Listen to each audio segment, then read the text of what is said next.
이어서 해드리겠습니다. 누가복음 10장의 선한 사마리아인의 비유. 어, 많이 알고 계시죠?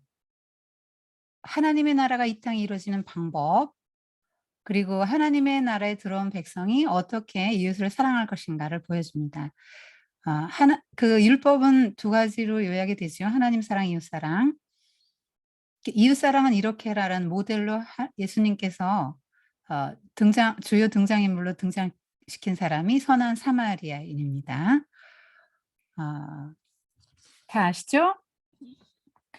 어떤 율법 교사입니다.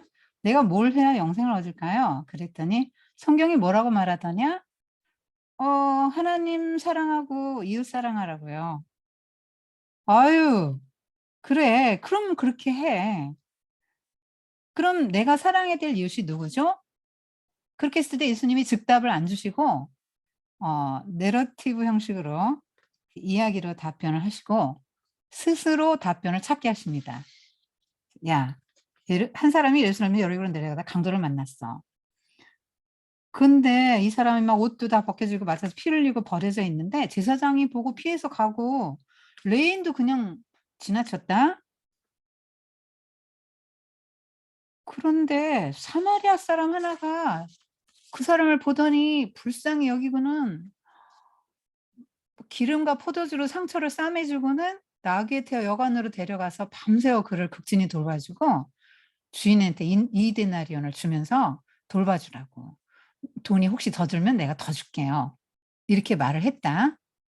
누가 강도 만난 자의 이웃이지? 하부르트 하신 거예요, 지금 이게. 즉답을 안 주십니다. 누구지? 자비를 베푼 자요. 사마리아 사자도 말하기 싫은 거예요. 원수니까. 자비를 베푼 자죠. 그래, 그럼 너도 가서 이렇게 해? 이렇게 했다는 이야기입니다. 심플하죠? 얘기는.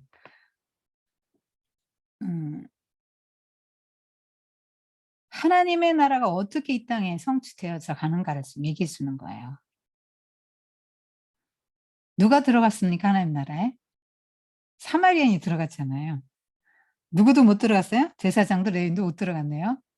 얼마나 지금 쇼킹한 얘기입니까? 여기서 조금 봐야 될 건 뭐냐면 이 사람이 율법 교사라는 겁니다.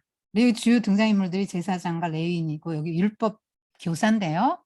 다 뭐 하는 사람들입니까?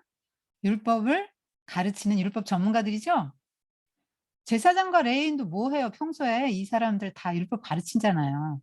율법 아주 박사들이잖아요. 종교 전문가들입니다.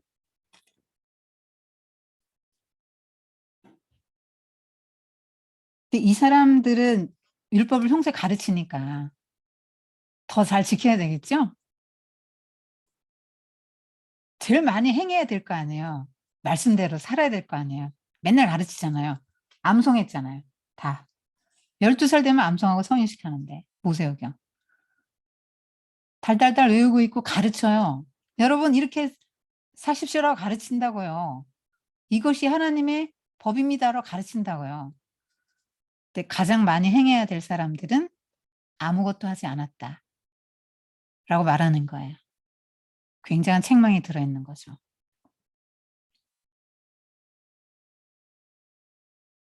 이 사람은 예수님께 나온 의도가 나는 구원받은 사람, 나는 의로운 사람입니다.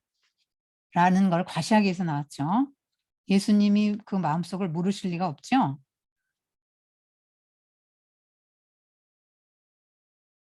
그래서 성경이 뭐라고 말하냐. 성경을 너는 어떻게 읽고 해석하는데 율법보다 중요한 게 뭐예요? 율법 해석하는 눈이죠. 그래서 하나님 사랑, 이웃 사랑이죠. 어이구 잘하네. 그대로 하면 되지. 그럼 내가 사랑해야 될 내 이웃이 누구입니까? 이렇게 묻죠. 내 이웃이 누구냐? 이렇게 물었는데 예수님은 답변을 어떤 식으로 하신 것입니까? 네 이웃은 누구야? 1번, 2번, 3번. 이렇게 해주면 너무 좋은데 얘기 안 하시고는 쭉 이제 내러티브를 해주시면서 스토리텔링을 해주시잖아요. 그러면서 이 사람 스스로 내 이웃이 누구냐고 질문했던 이 사람이 그 사람의 이웃이 바로 나. 그 강도 만난 자의 이웃이 바로 내가 되어야 하는구나. 라는 식으로 초점을 예수님이 바꿔주시는 것입니다. 여기에.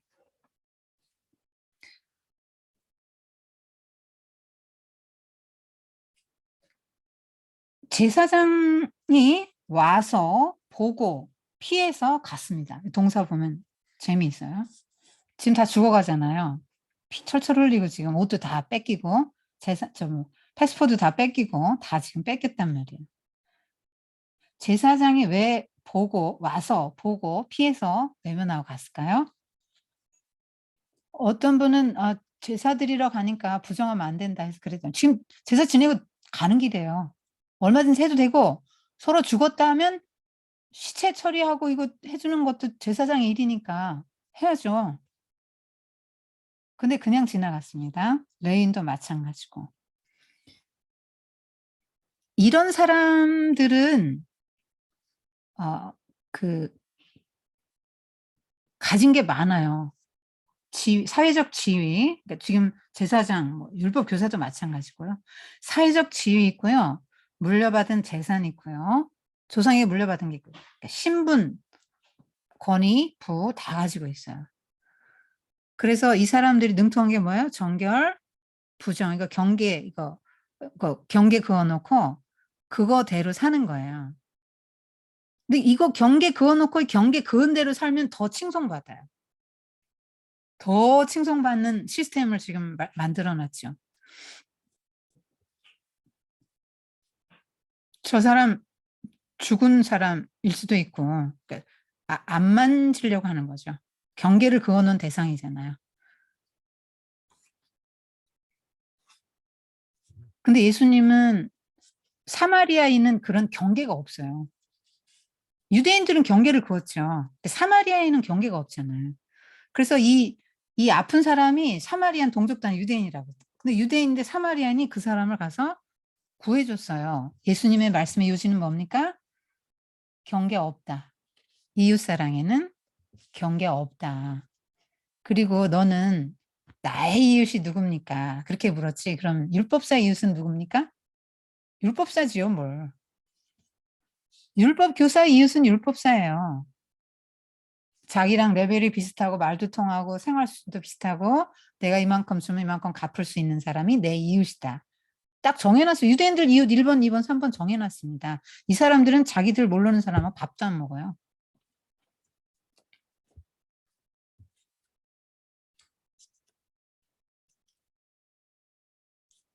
이런 사람들은 율법을 이게 막 10계명을 613가지로 늘린 게 무슨 이유입니까? 딱 다 정한 거잖아요. 이웃은 1번, 2번, 3번 누구 이런 식으로 다 정해놓은 거 아닙니까? 장벽을 계속 더 높이 쌓고 경계를 긋고 더 확고하게 너희들은 죄인, 너희들은 나의 이웃이 아니야. 너는 내 이웃, 너는 아니야. 하고 자기가 결정한 거예요. 하나님이 이 사람들 만나지 말라 그랬어요? 그렇지 않죠. 자기들이 정한 거예요. 하나님이 그랬다면 예수님이 그 사람들 만나면 안 되죠. 내게 내 기준으로 내가 정한 겁니다. 내가. 그것도 나랑 비슷한 사람. 그러면 그게 이웃 사랑입니까? 자기 사랑의 연장이죠. 사랑할 만한 사람을 사랑하는 것입니다. 근데 예수님은 이 땅에 오셔서 어떻게 사셨죠? 사랑할 만한 사람, 내게 갚을 수 있는 사람을 사랑하셨나요? 그렇지 않지요. 예수님은 꺼져가는 심지, 상한 갈대 같은 사람을 가까이 하셨고 사랑하셨고 그들과 함께 하셨지요. 그래서 하나님 나라 백성은 이웃의 개념부터 달라진다. 하나님의 나라 백성은 이웃의 개념부터 달라지는 거예요. 이웃, 그러니까 사랑의 대상이 달라지는 거예요. 뭔가 이유가 있죠, 여러분. 사랑할 때는. 나를 자식이라고 해도 나를 더 사랑하는 자식, 내 마음에 드는 자식이 있지요? 사람은 그렇단 말이에요. 이유가 있단 말이에요. 뭔가 사랑하는 때는 이유가 있어요. 예수님은 아무 이유 없이 조건 없이 사랑하셨죠. 제자는 하나님 나라 백성 어떻게 삽니까? 그렇게 살아. 그렇게 말씀하시는 거죠. 그러니까 필요를 가진 자가 너의 이웃이라는 거죠. 나한테 내가 주는 만큼 갚아줄 수 있고 서로 얘기 통하고 뭔가 좀 레벨이 비슷하고 나 입지를 또 강화시켜 줄 수 있는 사람. 저 사람 만나면 내가 뭔가 도움이 되고 그런 사람이 아니라 뭔가 도움을 필요로 하는 그 사람이 너의 이웃이다라고 말하는 것이에요. 중심축을 어디서 어디로 바꾼 겁니까? 나의 이웃이 누굽니까? 그 사람의 이웃이 누구지? 이렇게 묻잖아요. 누가 이웃이 되었지? 그 사람의 이웃이 누가 됐지? 그 사람, 그 3인칭이잖아요. 나 1인칭. 나 중심의 사고를 하던 이 율법 교사의 관점을 중심축을 이렇게 바꿔주는 거예요. 그의 이웃이 누가 됐어? 그로 바꿨잖아요. 그래서 예수를 믿는다는 건 뭐냐면 중심축 바꾸는 거예요. 나에서 벗어나는 겁니다. 계속 문제되는 게 나예요.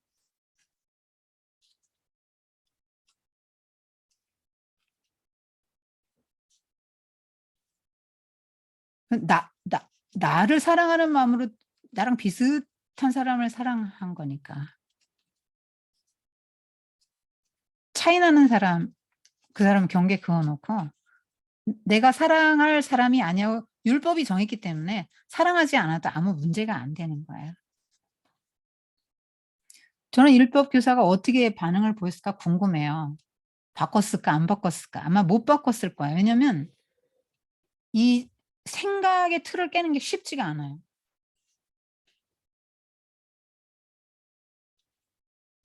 이게 세계관이거든요. 안 깨져요, 잘. 사고의 틀이 잘 안 깨집니다. 깨지는 것 같아요. 뭐 어떤 때 깨지는 것 같이 느껴지지만 그렇지 않아요. 근데 만약에 율법 교사가 예수님의 너무나 정말 예수님이 얼마나 진보적인 분입니까? 그거를 받아들이기 어렵지만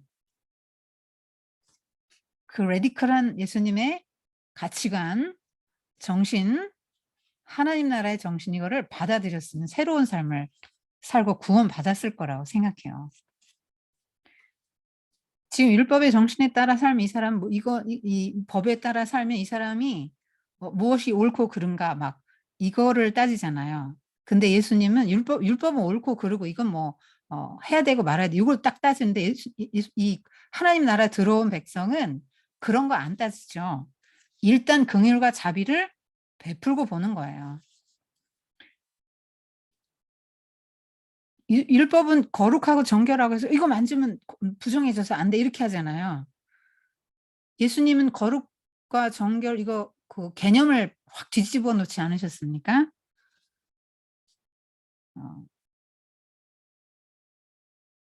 그러니까 누가 우리 이웃이냐? 지금 피 흘려 죽어가고 있는 그 사람이에요. 그 사람이 이웃이 되어 줘야 된다는 거죠. 겉으로는 피 흘리지 않아도 마음에 피 흘리고 있는 사람, 영적인 피 흘리고 있는 사람, 나의 가족일 수도 있고요. 교인일 수도 있어요. 근데 뭐 이웃 사랑 그럼 여러분 돈만 내 주머니에서 돈 나가는데 이런 생각만 하시면 안 됩니다. 돈 말고 다른 것도 얼마든지 줄 수 있죠. 지금 여기 보면은 뭐 기름, 포도주 막 돈, 자기 나기, 자기 옷까지 막 이렇게 뭐 찢었는지 어쩐지 막 붕대 해줬죠. 상처 싸매주고 기름 발. 그럼 난 기름도 없고 포도주도 없고 나귀도 없고 돈도 없어요. 그래서 난 할 수 없어요. 그래서 못 합니까? 100 가지 이유도 더 될 수 있죠, 못 하는 이유. 할 수 있는 게 있죠. 찾아보시면 있습니다. 중심축이 이동되면 가능해요. 그 사람 입장에서 생각을 해 보면 가능한데 철이 들어야 돼요. 여러분 자식들 키울 때 언제 철 들었다 그래요? 그 조그맣던 게 지만 알고 저밖에 모르던 게 커 가지고 어느새 엄마 시정을 알아주네. 철 들었다 그러잖아요. 영적 철든 사람은 하나님 나라 백성은 공동체를 생각하죠. 자기 중심성을 벗어난 게 성숙의 척도 중에 하나예요. 하나님 나라가 얼마나 이루어졌는가 내 안에. 그런 척도죠. 하나님 나라가 이 땅에 이루어지는 방법. 누군가 섬기고 희생을 해야 되는 거죠. 예수님이 십자가에 죽으신 것처럼. 이 사람이 지금 장사하러 가다가 하루 딜레이 됐잖아요.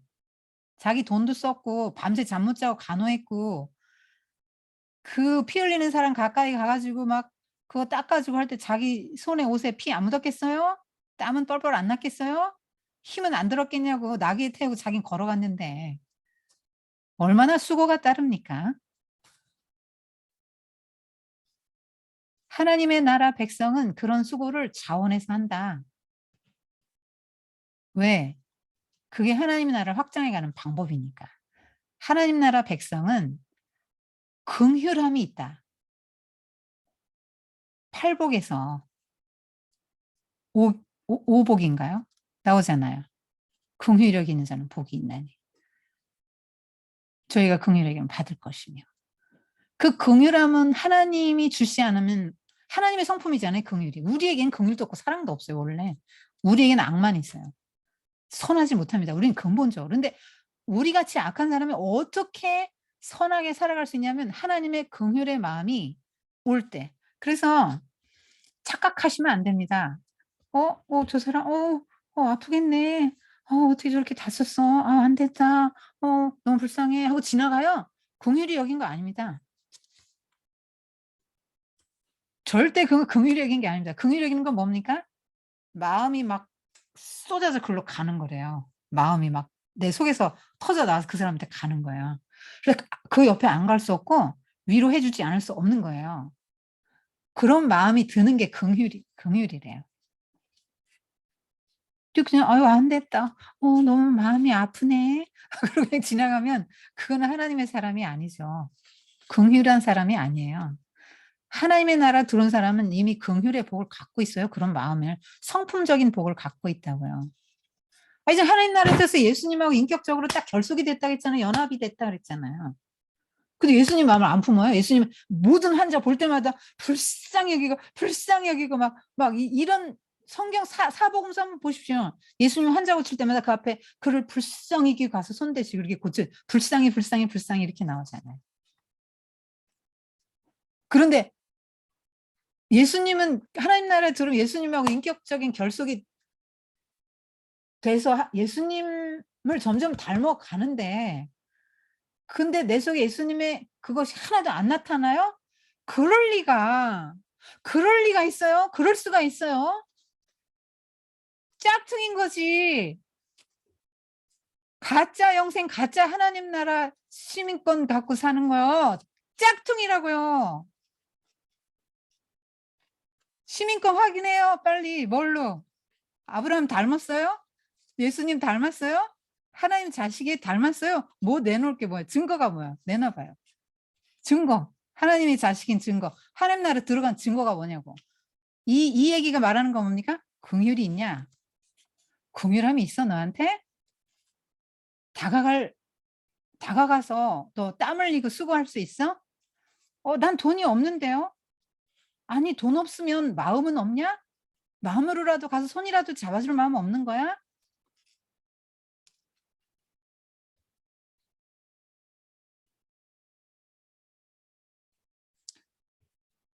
사마리아인은 너무 대조적이죠? 와서 보고 피해서 갔다.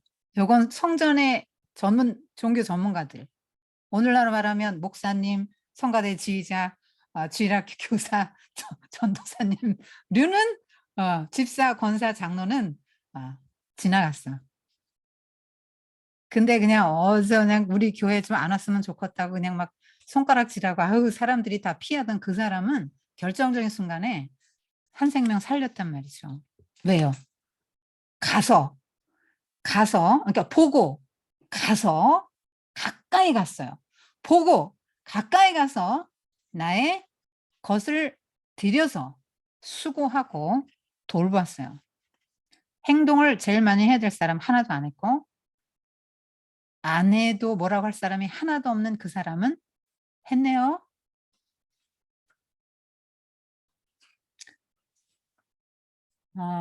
예수님이 이웃의 그 선 긋는 거 긋지 마라. 하나님 나라 백성의 정체성은 그 선이 없다. 이 사람들은 내 원수는 미워하고 이웃은 사랑하라 이렇게 율법을 바꿨기 때문에 그 원수를 사랑하지 않아도 죄가 아니에요. 이 사람들은 나는 죄 없다. 정말 긍휼히 여기지 않아도 다 쓰러져가는 사람들을 지금 그 쓰러져 강도 만난 사람을 보고 그냥 지나가도 존경받아요. 율법을 잘 지키는 분 이렇게 더 존경받아요.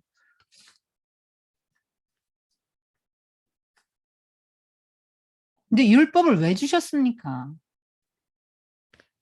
본질이 뭐예요? 율법을 주신 이유가 뭐예요? 하나님의 성품을 가지고 하나님 사랑하고 그 하나님을 사랑하는 마음, 하나님의 성품을 가지고 이웃도 사랑하면서 살아라. 그러고 주신 것이 율법인데 공동체를 위해서 주신 거잖아요. 근데 이 사람들은 그 하나님이 율법을 주신 정신은 안 지키고 율법을 교묘하게 바꾸고 자기들이 정해서 자기 기준으로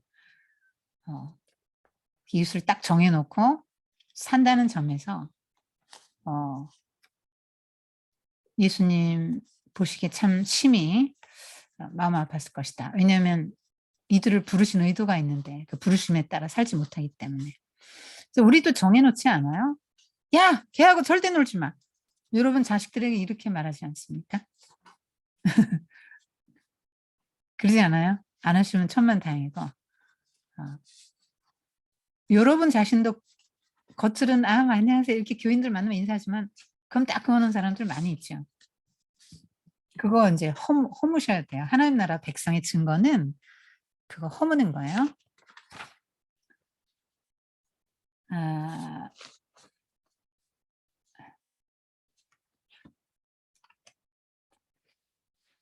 선한 사마리아인의 마음, 정말 쓸모없어 보이는 그 사람, 아무 효용 가치가 없어 보이는 그 사람을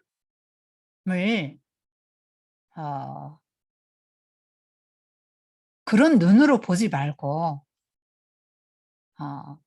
예수님이라고 생각하고 할 수 있으면 하나님의 백성다운 거겠죠. 여러분 카프카의 변신이라는 소설 아시죠? 성실한 세일즈맨이 어느 아침에 갑충으로 변신하거든요. 그때부터 가족들도 변신하기 시작합니다. 처음엔 여동생이 먹을 거라도 갖다 줬거든요. 근데 점차 학대합니다. 그러고는 나중에 문 쾅 닫고는 고립시켜요. 비들비들 말라서 납작하게 돼서 죽습니다. 무슨 얘기입니까? 성실한 세일즈맨으로 가장 역할을 했거든요. 이 청년이 그때는 엄마 목소리도 부드러웠죠. 다 좋아했습니다, 가족이. 왜? 돈 벌어다 주고 생계 유지해 주고 집도 사주고 얼마나 좋아요. 근데 어느 날 벌레가 됐다. 무슨 말이에요? 진짜 벌레가 됐겠습니까, 사람이? 혐오하는 벌레 같은 신세가 됐다는 말이죠. 효용가치 제로. 오히려 마이너스. 왜냐하면 시중을 들어줘야 되잖아. 아버지가 학대해서 사과를 막 던집니다. 사과가 등에 박혀요. 염증 생기죠. 그리고 문 닫고 고립시킵니다. 밥 안 줘요. 굶어 죽습니다. 벌레가. 기가 막힌 건 끝에 어떻게 끝나냐면 이렇게 끝나요. 딱 죽었는데 가정부가 이렇게 하면 그거 내 치워버렸다. 왜냐면 여동생도 처음엔 잘했는데 저걸 내쫓아야 돼요. 저걸 없애. 저거가 돼요. 저거가. 저것이 됩니다. 근데 죽었는데 그거 내가 해치워버렸어요 하고 칭찬받을 줄 알고 가정부가 그랬는데 가정부 그날로 해고당합니다. 왜? 이제 너 필요 없다. 이제 뭐 우린 너가 필요 없어. 이제 일이 없으니까 끝 하고 해고당하고 가고 3명이 자기 다니던 그러니까 이 사람이 벌 때는 아무것도 안 하더니 이 사람이 못 벌게 되니까 다들 열심히 일합니다. 그렇게 했는데 자기 각자 회사에 막 이거 내고 소풍 가요. 소풍을 가는데 이제 딸이 이렇게 쭉 일어나서 피고 이렇게 이제 기차 뭐 문을 여나 뭐 이런 장면이 나오는데 그 부모가 그걸 딱 봅니다. 아유 저게 언제 저렇게 커가지고 저렇게 이제 시집 보내도 되겠네. 이게 무슨 말입니까? 또다시 어떤 효용 가치를 저 자식을 통해서 얻을 수 있게 됐다는 뉘앙스를 주고 끝나는 거예요. 그래서 자본주의 사회에서 사람을 대할 때 혹은 지금 이런 현실에서 대할 때 그 사람들을 대할 때 너무 우리가 저 사람을 만나면 내가 무슨 유익이 있을까? 그런 생각을 하고 대하면 나에게 해가 나에게 해로가 되지 않을까? 이익과 해와 요걸 따지면 지금 가족인데도 이익과 해를 따지고 있는데 이게 현대인의 표상이에요. 국가의 변신이 얼마나 끔찍한 소설인지 모릅니다. 이 사람이 오죽하면 나는 벌레 같은 인생이라는 자의식을 가졌겠어요. 벌레 같은 인생으로 된 거죠. 돈을 못 벌면 벌레.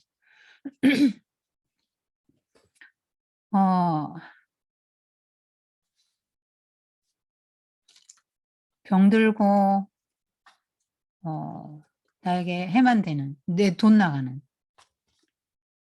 내 신경을 써줘야 되는 그런 사람을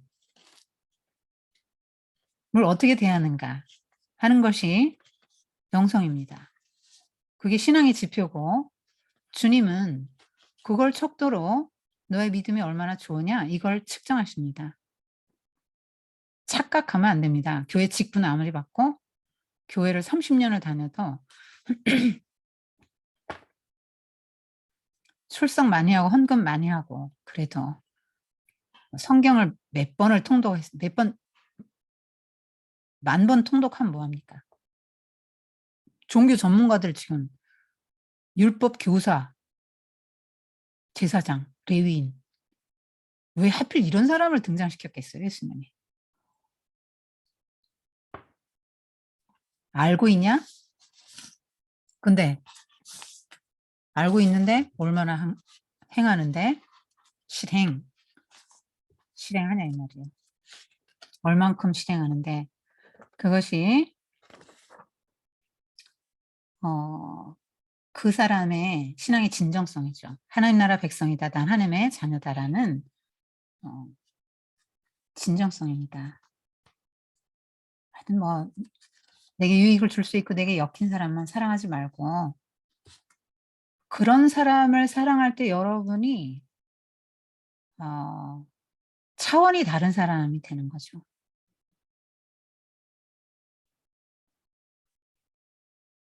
너한테 잘해주는 사람 사랑하는 거고 이방인도 다 하는 거잖아. 예수님이 그러셨잖아요. 그럼 니들 상이 뭔데? 예수님이 그러셨어요. 그러니까 여러분 받을 상은 뭐냐면 착각하지 말라는 거예요. 나한테 잘해준 사람한테 나도 잘하고 내가 이웃사랑 했어요. 끝. 나 참 잘했죠, 주님? 저한테 잘해준 사람한테 저도 선물 보냈고 같이 또 그 사람 나 밥 사줘서 나도 그 사람 밥 사줬고 그건 아무짝에도 소용없단 말이에요. 나 이웃사랑 나 너무 사랑이 많아. 착각하시면 안 된다고.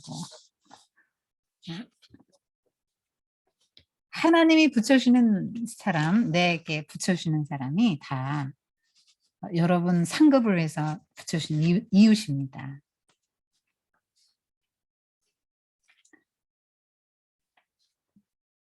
창조주 하나님이 우리 이웃으로 왔는데 바리새인 서기관들은 어떻게 대했습니까?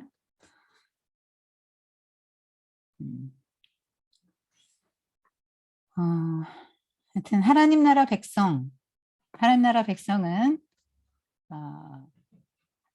주님의 마음으로 눈으로 세상을 봅니다. 그래서 주님은 언제나 약자에게 마음이 쏟아졌잖아요. 상한 갈 때 꺼져가는 심지 사역을 하셨잖아요. 그리고 호세아는 어떻게 했습니까? 하나님을 대변한 호세아는 고멜, 끝장난 여자라고 했잖아요. 끝장이라는 뜻이라고 했잖아요. 끝장난 여자를 향해서 그렇게 다가가시고 또 회복시키려고 하셨던 것이 이제 하나님의 사랑이죠. 예수님도 또 그 가늠하다 현장에 잡힌 여자 같은 이스라엘을 다시 회복시키시기 위해서 이 땅에 오셨잖아요. 그래서 우리가 할 일은 뭐예요? 하나님 나라 백성입니까? 여러분이 정말로 들어오셨습니까? 뭘로 진정성을 증명하시겠습니까? 이걸로 하시면 되죠. 내가 얼마나 수고하고 희생하고 헌신하는가. 얼마나 내게 갚을 수 없는 사람에게 내가 베푸는가. 베푼다는 표현도 나쁜 표현이고 섬긴다는 표현이 맞는 거죠. 사마리아인과 유대인은 원수지간인데 유대인들이 그렇게 사마리아인 미워할 때 사마리아인은 유대인은 안 미워했겠어요? 엄청 미워했죠. 유대인들이 이방인 개라 그러면 이방인들도 같이 욕했다고요. 같이 미워했어요. 이 사마리아인은 몇 개의 장벽을 넘은 거죠. 종족의 장벽, 원수시하는 감정 이런 거 다 넘어서 이게 진짜 휴머니즘 아니에요? 그죠? 네. 그냥 인간으로 본 거죠. 범주화하고 있는 거 틀 깨십시오. 많이 범주화 해놓고 사시죠. 자, 그 다음에 하나만 더 하고 마쳐야 되겠네요. 날 때부터 소경된 사람 오늘 하려고 했는데 못하겠네. 좀 빨리 하면 할 수도 있겠어요. 좀 심플하게 해서 빨리 해드릴게요. 맥락상 자르는 게 좋아요. 마리아와 마르다를 먼저 해드릴게요. 이것도 여러분이 잘 아시는 건데 마리아 그 다음에 나사로 세 명이 한 가족이죠. 예수님이 그 집에 이르렀을 때 마리아가 얼른 마르다가 영접해요. 마르다는 이제 예수님이 혼자 안 다니셨고 12제자하고 예수님 하니까 기본이 13명 아닙니까? 또 혹은 무리가 올 수도 있죠. 따라다니는 무리 좀 꼈을 수 있죠. 지나가다가 이제 마리아의 집에 이렇게 가셨는데 마르다가 영접했고 마르다는 뭘 잘하는 환영을 잘하거든요. 환대. 이렇게 예수님 어서 오시라고 여기 앉으시라고 하고 막 이제 음식을 만들러 주방으로 들어갔는데 요 얌체같이 마리아는 어떻게 하냐면 예수님 발 아래 딱 앉아가지고 예수님 말씀을 막 듣고 있는 거예요. 지금 마르다는 정신이 하나도 없잖아요. 13명, 최하 13명이니까 대접을 하느라고 정신이 없는데 밉살머리스럽게 지금 동생이 나를 안 도와준단 말이죠. 그러니까 예수님한테 이제 소리 지르죠. 예수님 지금 마리아 좀 나한테 좀 보내주세요. 나 좀 일 좀 도와주라 그러세요. 지금 저 이렇게 바쁜 거 안 보이세요? 그렇게 말합니다. 그런데 예수님스럽지 않죠. 예수님스러우려면 어떻게 해야 돼요? 이제 마리아한테 윙크 한번 딱 해야죠. 야 언니 화났다 야. 가서 좀 도와주고 이래야지 맞는 거 아니에요? 근데 그렇게 안 하고 마르다한테 오히려 뭐라고 하십니다. 아유 마르다야 마르다야 두 번 부르시는 걸로서 굉장히 사랑의 음성을 지금 들려주는 거예요. 내가 지금 너무 많은 일을 염려하고 근심하고 정신이 없네. 필요한 거 딱 한 가지뿐이 한 가지만으로도 좋게. 마리아는 좋은 걸 선택했으니까 안 뺏길 거야. 그랬다는 이야기인데 여기서 우리가 좀 볼 수 있는 게 뭐냐면 몇 가지 좀 볼게요.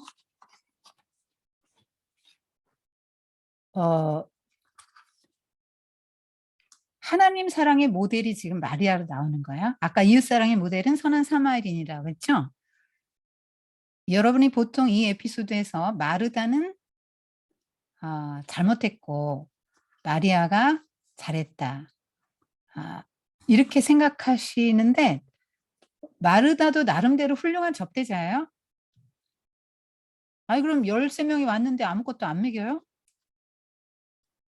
뭔가 먹여야 될 거 아니에요. 사람이 왔으면. 잘한 거예요.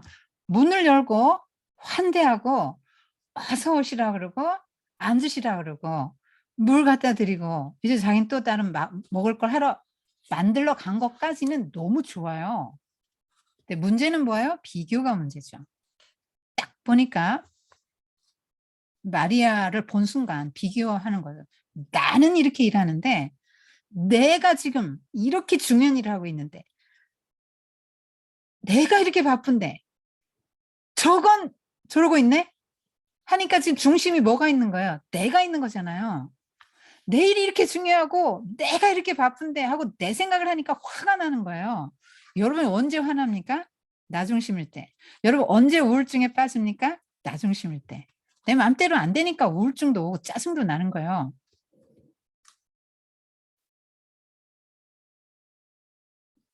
지금 이 집에서 누구 소리만 나죠? 마르다 소리만 세게 납니다. 마르다가 뭐라고 합니까? 예수님 막 이렇게 빨리 좀 마르다 좀 마리아 좀 나한테 좀 보내줘. 나 이렇게 바빠 죽겠는데 안 보이세요? 뭐라 좀 해주세요. 저것이 어떻게 예수님 발치에서 말씀만 듣고 앉아 있네. 이 말은 겉으로 보면 청려형이죠. 근데 내면은 명령형입니다. 주여라고 불렀는데 껍데기로 주여한 거죠. 주님이라 그러면 명령할 수 있어요? 주님이라고 한다면 명령 못하죠. 예수님은 천국이죠. 하나님 나라죠. 하나님의 나라가 마르다가 영접하는 순간에 하나님의 나라가 임했어요. 베다니 교회죠. 말하자면. 베다니에 사는 삼남매의 집 베다니 교회가 됐단 말이에요. 예수님이 오셨어요. 하나님의 나라가 됐어요. 그럼 예수님이 딱 중심에 계시고 예수님에게 포커싱을 해야 되는데 마르다는 예수님을 놓치고 있는 거예요. 누굴 봐요? 마리아. 왜 봐요? 마리아를 뭐라고 봐요?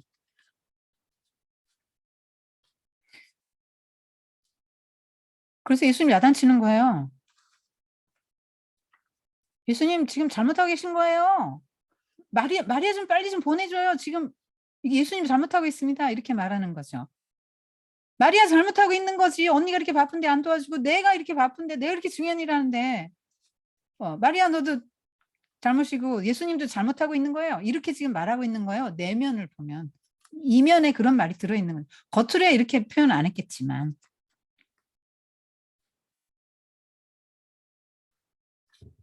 이 마리아는 언니는 문을 열고 예수님 영접했는데 마리아는 마음의 문을 활짝 열고 예수님을 영접한 거죠. 그리고 예수님이 자주 못 오시잖아요. 근데 너무나 예수님을 사랑하고 사모하죠. 왜? 세상 어디서도 못 듣던 말씀을 듣잖아요. 하나님 나라에 대한 말씀을. 영이 열리잖아요. 영이 열린 여자잖아요. 마리아는. 나중에 향유옥화 부은 여자 아닙니까? 마리아가.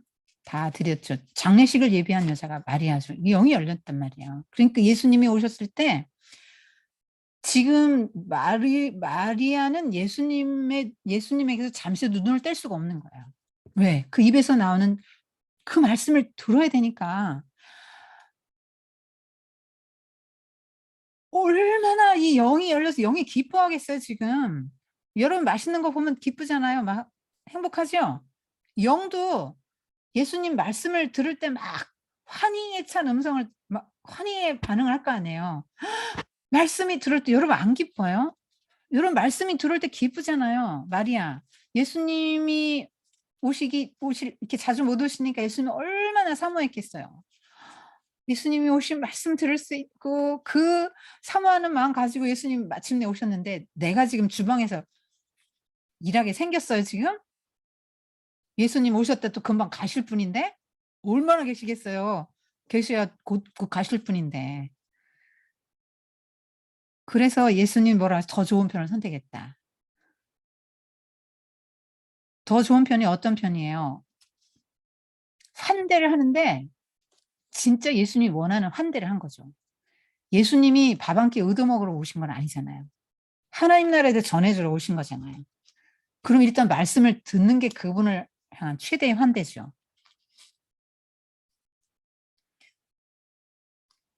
최고의 접대자입니다. 마리아가.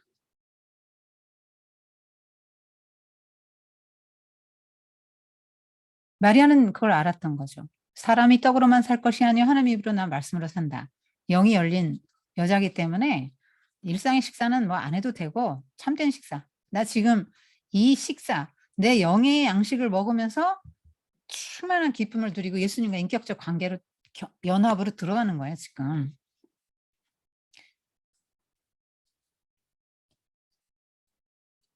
하나님의 말씀이 없으면 나는 못 산다. 의에 줄이고 목마른 여자, 팔복의 여자죠. 진리에 목마른 여자예요. 말씀에 집중했습니다. 마르다는 예수님을 영접하긴 했는데 문만 연 거예요. 마음으로. 마르다는 언제 성장할 거예요, 도대체?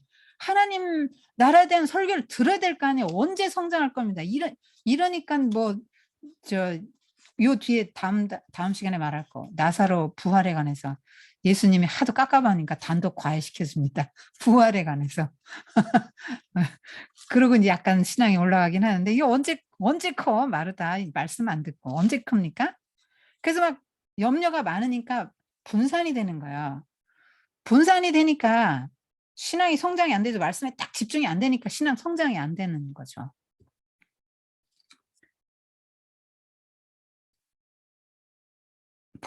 초점 놓치니까 옆 사람 보게 되고 옆 사람 보고 옆 성도랑 비교하고 불평하고 지금 하나님까지 예수님까지 원망하고 마리아 비난하게 되는 것이죠. 예수님은 마리아를 칭찬하시면서 마리아를 통해서 얻는 예수님이 느끼는 그 어떤 감정이 있을 거 아니에요. 마르다를 볼 때, 마리아를 볼 때 예수님이 느끼는 감정이 있을 거 아니에요. 전달이 되겠죠, 뭔가.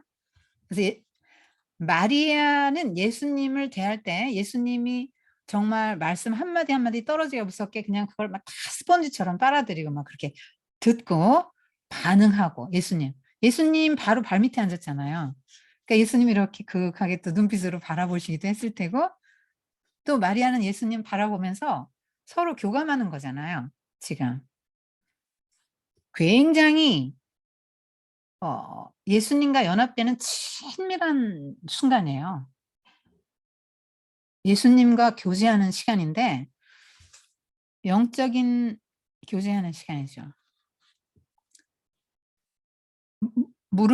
그러니까 예수님의 발 아래 앉았다 할 때요. 발 아래는 수석 제자가 앉는 자리거든요. 예수님이 너무 좋아서 예수님 아주 가까이 가서 앉은 거죠. 그런데 예수님이 아유 안 돼요. 저 베드로 자리야. 요한 자리고. 안 돼. 이렇게 하셨나요? 아니죠. 마리아 일로 앉아. 여기 앉아. 그러셨겠지. 여기 앉아라. 그리고 마리아를 보고 계속 많은 말씀을 하셨을 것 같아요. 눈을 많이 맞추면서. 얼마나 행복했을까요, 마리아가. 아니 뭐 밥 먹는 거가 중요해요, 진짜? 이런 게 너무 중요하죠. 예수님도 여기서 중요한 겁니다. 지금 왜냐하면 예수님 태도가 어때요? 여자는 굉장히 천하게 여길 때잖아요.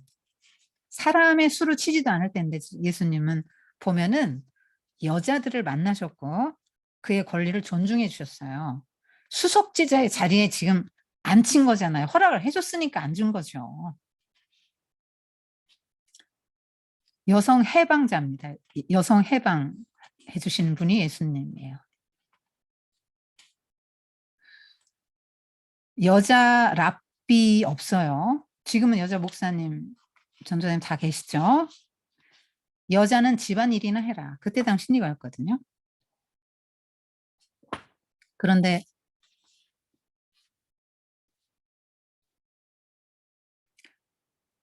말씀을 듣게 하고 제자 훈련을 시키시는 거예요. 그래서 말씀을 듣고 제자 훈련을 한 결과 하나님 나라로 쓱 들어간 마리아는 나중에 어떻게 되죠? 주님의 장례를 예비하잖아요. 마리아 역시 사회가 규정한 여자라는 그것에 딱 매이지 않았어요. 여자란 집안일이나 하고 남자들이 있는데 끼지도 못하고 이런 사회가 규정한 그거에 얽매이지 않았고, 누가 뭐라든 예수님만 바라보고 예수님만 갖게 하는, 하여튼 향유 옥합을 깬 여인도 그렇잖아요. 바리새인 시몬 집에 가서 그걸 깰 때 그 여자도 사람들이 뭐라고 하든지 그거 전혀 신경 안 쓰고 그냥 예수님 앞에서 예수님만 바라고 예수님 음성만 듣고 발로 그 머리털로 발등을 눈물이 철철 흐르니까 눈물 막 당황해서 자기 머리털로 씻고, 또 뒤에 마리아도 역시 비난하거든요. 유다가 저거 300데나리온을 팔아가지고 저걸 예수님한테 몽땅 붙다니 이렇게 말하고 막 비난하고 제자들도 같이 따라서 비난했다고 나옵니다. 그때 이 마리아의 눈에서 아무것도 안 보이고 예수님만 보이는 거예요. 예수님만 소리만 들리고. 예수님에게 집중했고 예수님의 말씀에 집중하는 마리아의 태도가 예수님 마음에 굉장한 기쁨과 안식을 드렸으리라고 생각해요. 진짜 환영받는 느낌, 진짜 환대는 이거라고 말씀하시는 거죠. 여러분, 예수님을 마음 깊이 영접하고 예수님 말씀을 집중해서 듣는 거를 예수님이 굉장히 기뻐하신다는 걸 아셔야 돼요. 그래서 더 나은 쪽을 선택했다 그러잖아요. 더 나은 쪽, 아벨과 가인 그 제사에서도 아벨은 믿음으로 더 나은 제사를 드려서 주님에게 이렇게 하나님께 받아들여지지 않았습니까?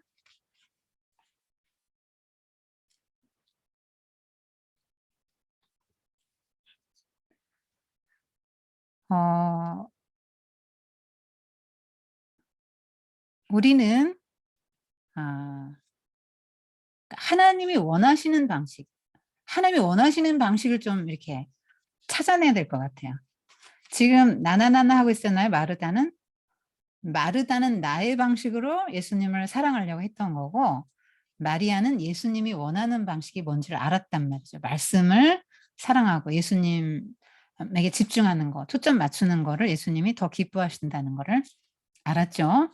가인과 아벨도 역시 하나님이 원하시는 방식의 제사가 뭐라는 걸 알았지요. 레위기가 괜히 있는 게 아니고 하나님 원하는 게 이런 거야 라고 써놓은 게 레위기잖아요. 그것처럼 하나님이 원하시는 게 뭐다라는 게 쭉 나온 게 성경 아니에요. 근데 우리는 끊임없이 자기중심적이기 때문에 가인처럼 마르다처럼 나의 방식으로 예수님을 섬기고 하나님을 섬기려고 한다는 게 문제인 거죠.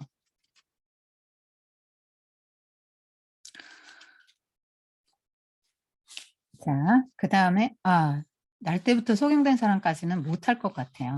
요거 여러분이 너무 피곤하시니까 그만 마칠게요.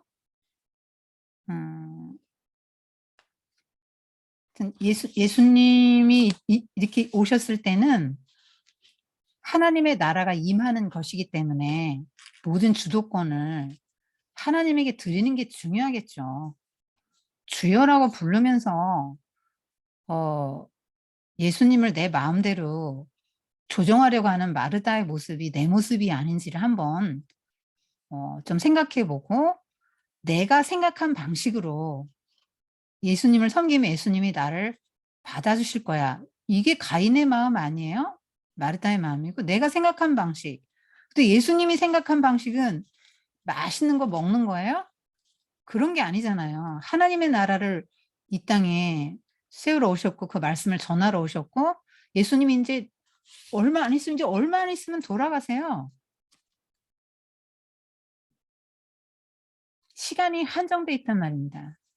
그래서 한마디라도 더 해 주고 제자 한 명이라도 더 세워야 되는 게 예수님의 그 마음인데 마리아는 그걸 캐치를 했죠. 굉장히 영적으로 센시티브한 여성입니다. 그래서 어떻게 하면 좋았을까요? 주방 봉사하지 마요? 해야죠. 어떻게 하면 좋았을까요? 같이 말씀 듣는 거지 뭘. 그리고 같이 일하면 되죠. 주방에 같이 가서. 말씀 먼저 듣고 1번 말씀, 2번 봉사. 산만하지 않도록. 정신이 막 흐트러지잖아요. 봉사의 1번이 봉사에 가면 비교하게 되고요. 그렇게 돼요. 지금 주여는 했지만 여전히 자기가 주인인 마르다 보게 되고요. 그렇기 때문에 내 마음대로 안 되면 짜증나는 거죠. 마음이 분산되고 말씀을 안 듣기 때문에 신앙의 성장이 일어나지 않는 모습입니다.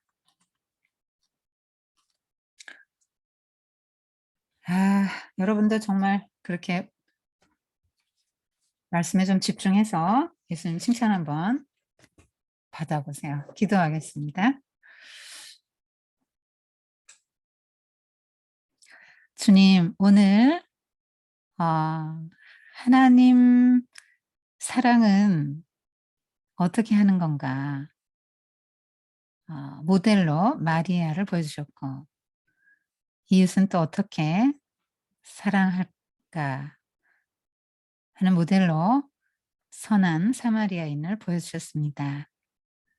우리가 이렇게 살아서 율법을 요약하면 하나님 사랑, 이웃 사랑인데 율법의 요구를 다 이루어드리는 삶을 살아갈 수 있도록 축복해 주세요. 우리가 하나님 나라로 들어갔으면 말로만 주여 하지 않고 정말 주님을 주님 자리에 놓게 하시고 생명의 빛 되신 예수님, 또 우리 생수 되시는 예수님을 통하여서 우리 삶에 어둠이 없게 하시고 갈증이 없게 하시고 하나님 나라 들어온 백성으로서 다시 또 그렇게 감격적인 구원을 경험하고 놀라운 간증을 하며 살고 새로운 삶을 살면서도 다시 또 범죄했다 할지라도 하나님 나라 안에서 그 영토 안에서 우리가 끊임없이 빚어져 가고 또 새로워져 가며 정말 용서받을 수 없는 이 가늠하다 현장에 잡힌 여인이 용서받고 새로워진 것처럼 우리가 완전히 새로운 삶 살기를 원하고 주님과 주님의 말씀 안에 거해서 주님과 인격적인 결속이 이루어지고 진리를 알아서 진리가 우리를 모든 죄와 죽음으로부터 자유를 이제 진리가 자유를 준다 했으니까 그 자유를 우리가 만끽하면서 살아갈 수 있도록 도와주옵소서. 예수님의 이름으로 감사하며 기도드립니다. 아멘. 오늘 여기까지 할게요.